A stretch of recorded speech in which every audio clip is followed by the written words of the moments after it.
Hi అండి, welcome back to my channel. నేను ఇక్కడైతే మీకు మిల్ మేకర్ కర్రీ చూపిస్తున్నాను. సో నేను ఇదైతే ఫస్ట్ టైం చేస్తున్నాను అనమాట. సో ఇక్కడ బాయిల్ వాటర్ని మిల్ మేకర్లో వేసి ఒక 5 minutes తర్వాత తీసేసాను. ఎక్కువసేపు బాయిల్ చేస్తే మళ్ళీ మనం కర్రీ ప్రాసెస్లో మళ్ళీ బాయిలింగ్ ఉంటుంది, అప్పుడు మిల్ మేకర్ మళ్ళీ పేస్ట్గా అయిపోతుంది అని చెప్పి.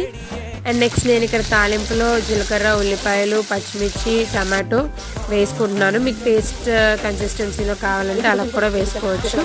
బాగా పచ్చివాసన పోయినంత వరకు వేగించుకొని అల్లం వెల్లుల్లి పేస్ట్ వేసిన తర్వాత మిల్ మేకర్స్ వేసేసుకొని మీకు తగినంత ఉప్పు, పసుపు, కారం, గరం మసాలా మీ టేస్ట్కి తగినంత వేసుకొని కరివేపాకు ఫ్లేవర్ కోసం వేసుకొని 2 glasses ఆఫ్ వాటర్ వేసుకున్న తర్వాత కొంచెం మగ్గించుకుంటే కర్రీ అనేది అయిపోతుందండి.